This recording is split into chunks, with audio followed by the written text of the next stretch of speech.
hari kemudian. Teori tentang memisahkan teratai emas seseorang dan mencapai tahap 9 daun menyebar lebih jauh di dunia kultivasi. Setelah melalui masa perdebatan dan perdebatan, fraksi pembohong bertambah jumlahnya. Fraksi pembohong percaya bahwa memotong teratai emas seseorang adalah kebohongan belaka. Teori mereka didasarkan pada fakta bahwa 10 kultivator telah meninggal karena memotong teratai emas mereka dalam 10 hari terakhir.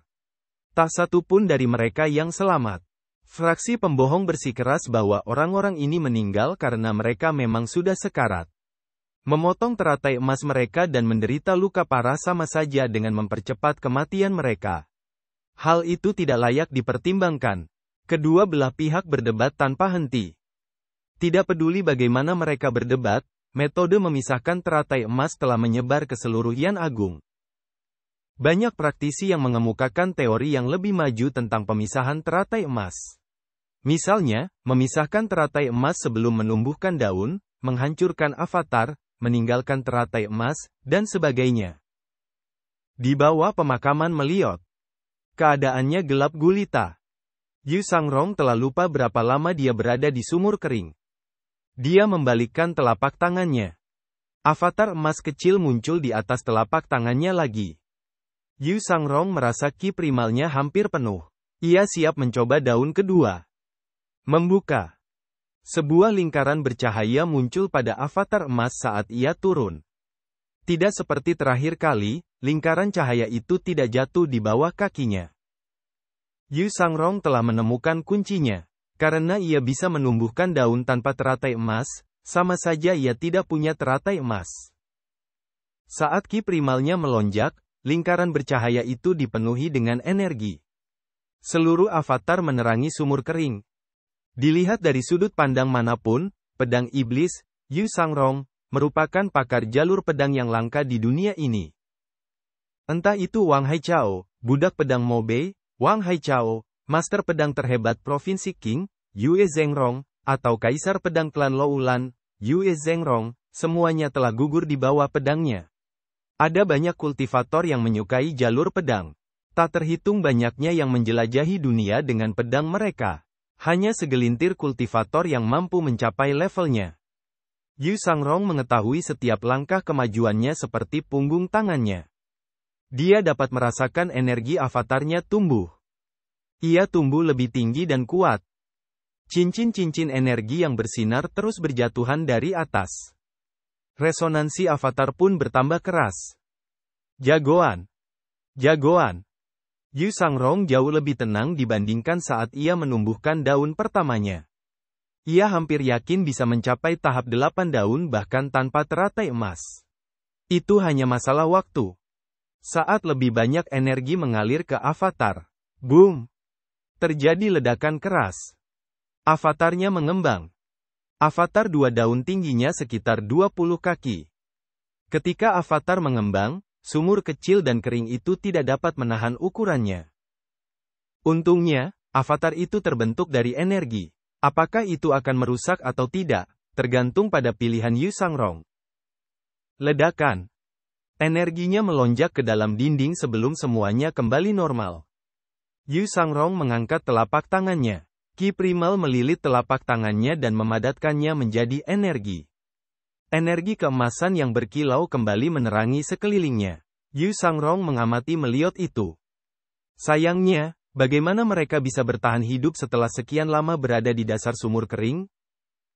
Meliot telah layu sejak lama. Masyarakat Nobleman Nation yang berumur pendek tidak pernah menyerah dalam upaya mereka untuk mencapai umur panjang. Yu Sangrong pernah mencemooh kegiatan-kegiatan semacam itu. Hidup, mati, sakit, dan tua adalah bagian dari kodrat manusia. Mereka mungkin tidak tidur lama saat masih hidup, tetapi mereka akan tidur selamanya setelah meninggal. Belakangan, ia akhirnya mengerti bahwa hidup adalah nilai sejati dari kehidupan.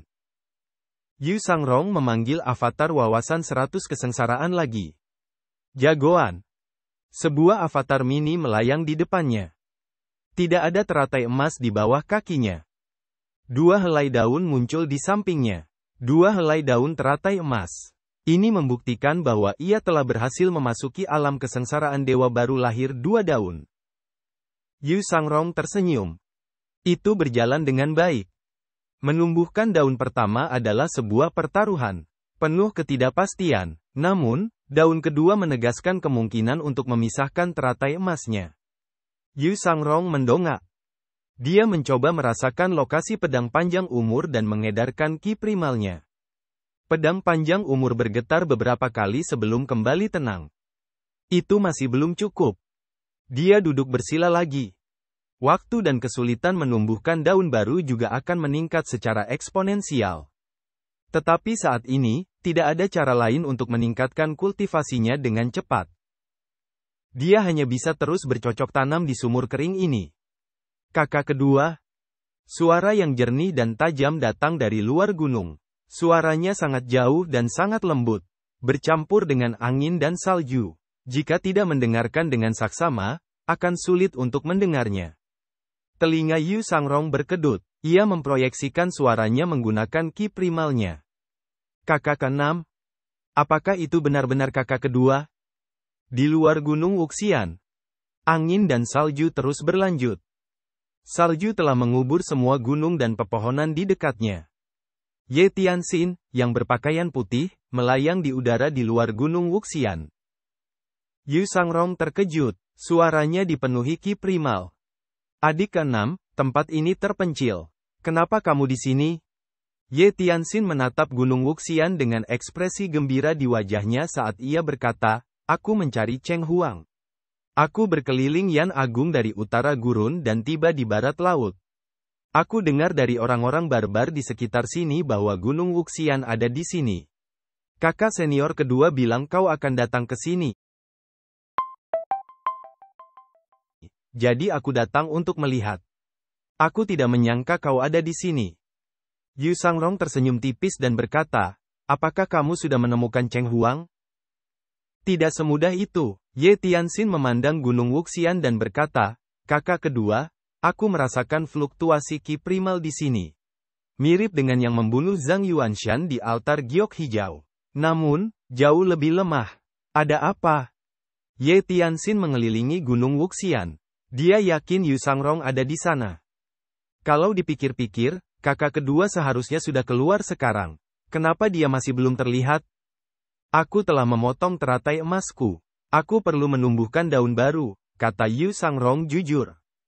Ye Tianxin terkejut ketika mendengar ini. Ia bertanya dengan tak percaya, kakak kedua, kau memotong teratai emasmu? Teratai emasku telah dinodai oleh sihir. Aku tak punya pilihan selain memutuskannya. Sejauh ini, sepertinya semuanya berjalan baik. Yu Sangrong terdengar santai. Aku akan menyelamatkanmu. Energi Ye Tianxin melonjak seperti gelombang pasang. Ki primalnya membentuk segel energi dan mendorong ke arah gunung Wuxian. Ledakan. Mantra pasang biru mengambil sebuah batu besar. Tidak perlu, Yu Sangrong menghentikannya. Mengapa? Aku perlu menumbuhkan lembaran baru di pemakaman Meliot. Tidak aman bagiku untuk keluar, kata Yu Sangrong.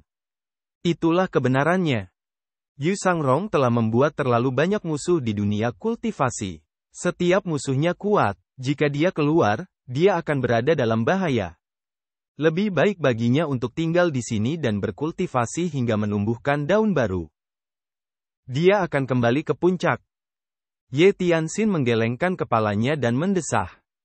Seluruh dunia kultivasi sedang membicarakan metode kultivasi untuk memisahkan teratai emas. Kakak senior kedua, kau terlalu terburu-buru. Metode budidaya untuk memisahkan teratai emas? Yu Sangrong bingung. Aku belum pernah memberitahu siapapun tentang ini. Dari mana aku mendapatkan metode kultivasi untuk memisahkan teratai emas?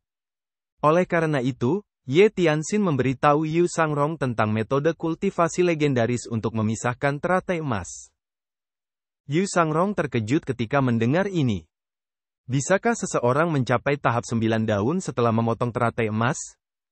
Benar, jawab Ye Tianxin.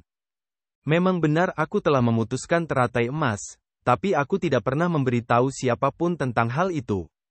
Metode ini dapat memungkinkan seseorang mencapai tahap 9 daun. Jangan percaya, saudari junior. Yu Sangrong teringat adegan sihir yang menyerang teratai emasnya. Mungkin, para praktisi sihir merasakan bahwa ia masih hidup dan sampai pada kesimpulan ini. Kemudian, mereka menyebarkan rumor tersebut untuk memastikan apakah seseorang dapat bertahan hidup setelah memutuskan teratai emas. Kakak kedua, mengapa kamu masih hidup? Ye Tianxin bingung. Sayangnya, dia tidak dapat melihatnya dengan mata kepalanya sendiri. Ceritanya panjang. Kita tidak usah membahasnya. Karena kakak kedua tidak mau memberitahu, ia tidak bisa memaksanya. Terlebih lagi, ia tidak punya nyali untuk memutuskan teratai emasnya. Baiklah. Selama 3 hari berikutnya, Ye Tianxin tinggal di dekat Gunung Wuxian. Ia sesekali berbincang dengan Yu Sangrong. Meskipun kultivasi Yu Sangrong tidak sedalam Ye Tianxin, pengetahuan dan pemahamannya jauh melampaui Ye Tianxin. Selama 3 hari ini, Ye Tianxin dengan rendah hati berkonsultasi dengannya dan belajar banyak. Pada pagi hari keempat, Ye Tianxin mengucapkan selamat tinggal kepada Yu Sangrong dan melanjutkan perjalanannya ke barat. Ketika Yu Sangrong mendengar bahwa Ye Tianxin hendak pergi, dia buru-buru berkata, "Adik keenam, aku punya sesuatu yang ingin kau bawa kembali ke paviliun langit jahat." Dengan lambaian tangannya, segel energi menyeret tulisan surgawi terbuka keluar dari sumur dan menuju sumber cahaya. Ye Tianxin merasakan gelombang ki primal. Ia melompat ke udara dan terbang menuju Gunung Wuxian. Segel energi menyeret gulungan tulisan langit terbuka keluar dari Gunung Wuxian. Ye Tianxin bergerak secepat kilat dan meraih gulungan tulisan langit terbuka. Segel energi itu pun menghilang. Ia tidak langsung turun. Sebaliknya, ia mendarat di celah tempat kitab surgawi terbuka terbang dan mengirimkan suaranya, "Kakak kedua, apa ini?" Suaranya menjadi lebih jelas. Ia menatap cahaya yang datang dari pintu masuk. Meskipun jauh, ia samar-samar bisa merasakan bayangan bergerak maju mundur. "Ini milik guru. Saya mengerti, saya akan memikirkan cara untuk mengirimkannya ke paviliun langit jahat," kata Ye Tianxin. "Terima kasih." "Sama-sama, kakak kedua. Terima kasih atas bimbinganmu selama beberapa hari terakhir." Ye Tianxin membungkuk. Kali ini, Yu Sangrong tidak menjawab, melainkan memejamkan mata. Kemunculan Ye Tianxin menjadi pengingat bagi Yu Sangrong. Meskipun Gunung Wuxian terpencil, bukan berarti tidak ada ahli tersembunyi. Riak-riak yang ditimbulkan oleh tunas daun akan menarik para ahli. Ye Tianxin menyimpan kitab suci surgawi terbuka dan terbang ke selatan. Ia harus kembali ke selatan sebelum dapat melanjutkan perjalanannya ke barat. Setelah terbang selama sehari semalam, melewati pegunungan yang tak terhitung jumlahnya dan dataran bersalju, mereka akhirnya melihat sebuah kota manusia. Ye Tianxin berhenti dan melayang di udara. Rambut hitamnya telah lama memutih karena salju. Ia mengenakan jubah putih dan jubah panjang putih. Jika tidak melihat dengan saksama, hampir mustahil untuk melihat sosoknya. Ia tak melanjutkan terbangnya. Di depannya terbentang dunia hitam, dan di belakangnya terbentang dunia putih. Tempat yang dingin belum tentu hitam, dan tempat yang hangat belum tentu putih. Setelah mengagumi pemandangan bersalju sejenak, Ye Tianxin tidak tinggal lebih lama lagi. Ia mengerahkan ki primordialnya dan terbang menuju kota manusia yang berkabut bagaikan meteor. Pada saat ini, teori kultivasi memisahkan teratai emas tidak hanya menyebar ke seluruh dunia kultivasi Yan Agung, tetapi juga menyebar ke Rongxi, Rongbei, dan suku lainnya. Ras mutasi selalu mengejar tinju. Setelah mendapatkan teori kultivasi ini, 12 negara mengumpulkan para kultivator dewa primordial dan mulai bereksperimen. Di stasiun relay tertentu di Great Yan, beberapa petani berkumpul bersama untuk bertukar informasi dan minum anggur.